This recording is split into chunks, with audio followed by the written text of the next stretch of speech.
3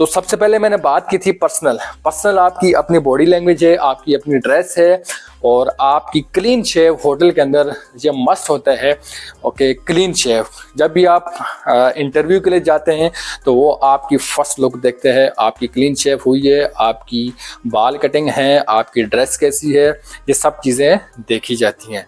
उसके बाद आपसे सवालात किए जाते हैं, आपका नाम क्या है, आपका फैमिली बैकग्राउंड क्या, आप इससे पहले क्या करते रहे, आप इस फील्ड में क्यों आना चाहते हैं, ये तमाम सवालात पूछे जाते हैं।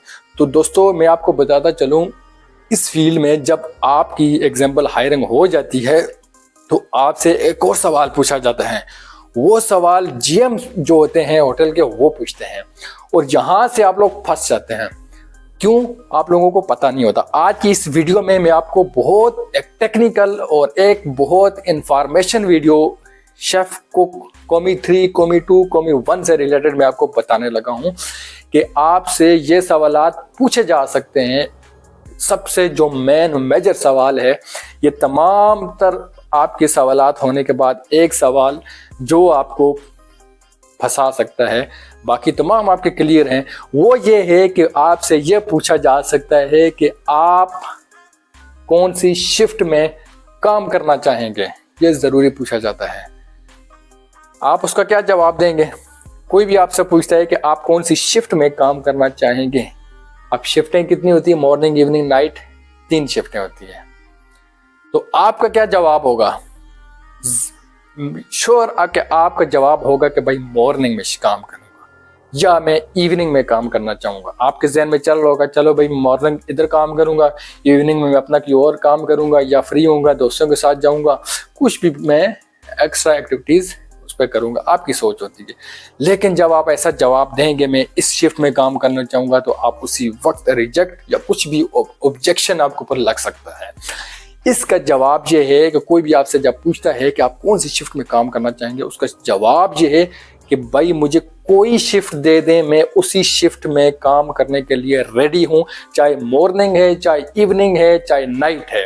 क्योंकि होटल का ये उसूल होता है कि इसकी शिफ्टें चेंज होती रहती हैं। ये ज़रूरी नहीं है कि आपको एक ही शिफ्ट में डाला जाए, और ये ज़रूरी नहीं है कि आप उसकी चेंज भी होती रही। ये एक सवालात होते हैं, ये एक जज करने के लिए आपसे पूछा जाता है। आपका जवाब ये होना चाहिए कि भाई कोई सी शिफ्ट दे दें, मैं उस शिफ्ट में काम करने के लिए तैयार हूँ। तो जब आप ज्वाइन कर लेते हैं तो उसके बाद एक प्रोसेस हो जाता है, आप खुद इस फील्ड को समझ लेते हैं कि आपको मॉर्निंग मिल जाती है तो आप उसी में लगे रहते हैं जिसमें आप कंफर्टेबल हो। तो जाहिर सी बात है जब किचन में बंदा आता है रिस्पॉन्सिबिलिटी होती है। तो इससे रिलेटेड जैसा कि आप देख रहे हैं मैं बहुत अच्छी आपको इन्फॉर्मेशन दे रही हूँ। बहुत से दोस्तों के कमेंट्स आ रहे हैं, बहुत से दोस्तों के मुझे सवालात ये आ रहे थे कि भाई इसको पूरा एक वीडियो बनाएं कि ये जो कॉमी 3, कॉमी 2, कॉमी 1 जो है, इसके अंदर जब हम इंटरव्यू देने के लिए जाते हैं तो इसके मतलब हमें कुछ इंफॉर्मेशन दें। तो आज की इस वीडियो में मैंने आपको बड़े अच्छे तरीके से आपको समझाने की कोशिश की। उम्मीद करता हूँ कि आपको ये मेरी बातें, ये मेरे टॉपिक जो है, जो इम्पोर्टेंट टॉपिक है, आपको पसंद आए होंगे। तो इसी के साथ जब कॉमी 2, कॉमी 1, स्पेशली कॉमी 1 जो थोड़ा हैवी लेवल पे चला जाता है, उसकी ज़िम्मेदारी ज़्यादा हो जाती है, कुक 1 पे आ जाते हैं, उससे सवालात ज़्यादा हो सकते हैं। उससे कटिंग बोर्ड के बारे में पूछा जा सकता है। बहुत से लोगों को नहीं पता होता है कि वो एक ही कटिंग बोर्ड के ऊपर वेजिटेबल भी काट रहे होते हैं, मीट आइटम भी काट रहे होते हैं, फ्रूट भी काट रहे होते हैं और कुछ डेयरी आइटम भी। तो इस चीज़ का आपने बहुत ध्यान करना है, इस चीज़ का आपने नॉलेज ज़रूर रखनी है कि होटल के अंदर होता क्या है कि कटिंग बोर्ड की भी बहुत एग्जाम होती है। एग्जाम्पल ग्रीन अगर आपका कटिंग बोर्ड है तो आपका किस उसके ऊपर यूज़ होता है, आपका वेजिटेबल या फ्रूट के ऊपर यूज़ होता है। जैसा कि रेड है वो मीट आइटम के लिए होता है, ब्लू जो होता है वो सी फूड के लिए होता है, कटिंग बोर्ड यूज़ किया जाता है, और जो वाइट होता है वो डेयरी आइटम के लिए यूज़ किया जाता है। इसी तरीके से कटिंग बोर्ड की एग्जाम होती है, नाइफ होती हैं, आप उसी कटिंग बोर्ड के ऊपर वही चीज़ काट या वो प्रिपरेशन या वो चीज़ों बना सकते हैं। तो इन चीज़ों का भी आपने बहुत ध्यान करना है। इसके ऊपर भी आपसे कुछ ना कुछ सवालात पूछे जा सकते हैं। तो इसी के साथ उम्मीद करता हूं कि आपको मेरी ये वीडियो पसंद आई होगी। इंशाल्लाह नेक्स्ट वीडियो में मैं आपको मज़ीद कॉमी 3, कॉमी 2, कॉमी 1 से रिलेटेड ये तो आज के जो हमारा सेशन था, इसमें मैंने आपको इंटरव्यू के मतलब बताया कि आप जब इंटरव्यू देने जाते हैं तो उस पर आपसे क्या सवालात पूछे जा सकते हैं और आप उसको किस तरीके से जवाब सोच समझ के आप जवाब दे सकते हैं। ये आज का ये सेशन था। ये डायरेक्ट मैंने आपको यहाँ तक इंटरव्यू में लेके आया हूँ क्योंकि इससे पहले मेरी एक टॉपिक है, उस टॉपिक के ऊपर मैंने बात करनी है कि आप कौमी 3 यानी या इस फील्ड में जब आएंगे तो आप किस तरीके से आएंगे। जो न्यू फ्रेशर होते हैं, जो ट्रेनिंग करना चाहते हैं, इस फील्ड में आना चाहते हैं, वो क्यों आएँ या कैसे आएँ या किस तरीके से आएँ, उसके ऊपर मैं वीडियो बनाऊंगा इंशाल्लाह नेक्स्ट वीडियो।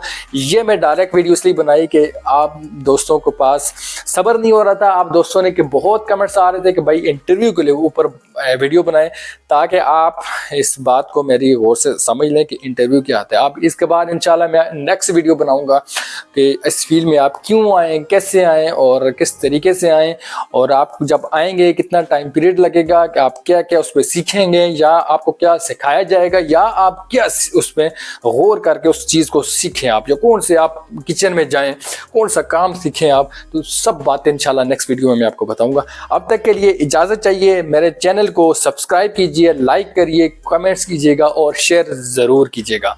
तो दोस्तों इसी के साथ मैं आपसे इजाज़त चाहूँगा। पाकिस्तान जिंदाबाद।